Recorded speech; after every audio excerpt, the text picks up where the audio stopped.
Head shape. We get that question all the time.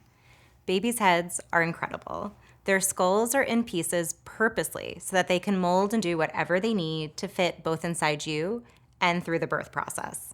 Babies' heads come out with tons of funky shapes, bruises, cuts, but don't worry, the skull is strong and protects the brain from it all. The pediatrician examines every baby, so if there is anything to be concerned about, they will let you know. But even if it looks really funky, it will all reshape over the next few days and weeks. You'll see improvements pretty quickly with this.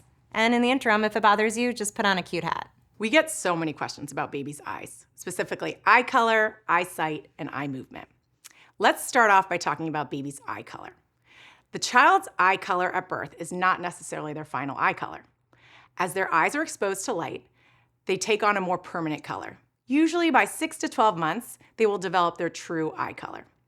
Another thing you might notice is that your baby's eyes seem to cross and move in all different directions. This is freaky, but it's normal. It's caused by weak eye muscles at birth. As your babies grow, their muscles strengthen. This will go away at about 4 to 6 months of age. And finally, everyone wants to know how much their baby can see at birth. Babies are born nearsighted, which means they can only see things about 8 to 12 inches in front of them. Think about this as like the distance from your infant's eyes to your eyes when you're nursing or feeding them. As their eye muscles strengthen, so does their ability to see farther away.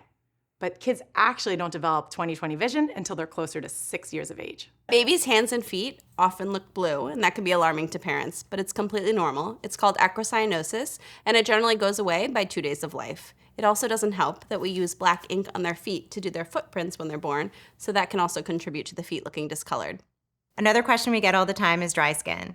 Babies have crazy dry skin, but it is not harming them. We usually say to give it about a week to really allow the body to get used to doing its job and learn how to self-moisturize. If it persists or it's really bothering you, then feel free to use a fragrance-free moisturizer, but you don't have to. Another question that we get asked about quite often is, why is my baby sneezing so much, or why do they sound congested? This is very common in those early days. If you think about it, the baby was in the body and had water all around them, and so when they come out, oftentimes that water comes out in the first few breaths, but again, some of that will remain in their system. They use sneezing, and sort of that sound of congestion is just the process of the water making its way out. So no, they're not sick, and yes, it will go away. Hiccup! Hiccups in babies are very normal, but they're a question we get asked about all the time. They're typically caused by a full stomach, which irritates the diaphragm, which is the muscle between your stomach and your lungs. They usually go away on their own in about 5 to 10 minutes and don't bother babies. You don't need to do anything to make them go away. You can even feed your baby while they're hiccuping. If they're really bothering you, feel free to try to burp your baby, or maybe change the position. Sometimes that helps. Another question that we get asked about often is, why is my baby breathing so weird? Newborns have a funny way of breathing. It's called periodic breathing. And what that looks like is breathe, breathe, pause, breathe, breathe, breathe. So sometimes parents will come to us and say that they feel like their newborn is breathing faster than they should be. This is completely normal and expected, but of course, if you're concerned, ask your pediatrician to check it out for you. Another question we get all the time is what to do about babies' very long nails.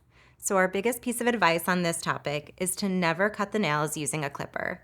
The density of the nails is so close to skin that even the most careful parents have a very high chance of cutting the fingertips. Instead, you gotta use a nail file.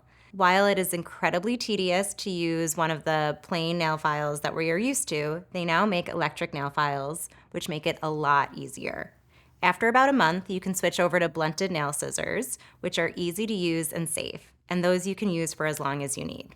It's not uncommon for parents to ask us if they can take their baby outside. Please do that. We love that. It's good for everyone.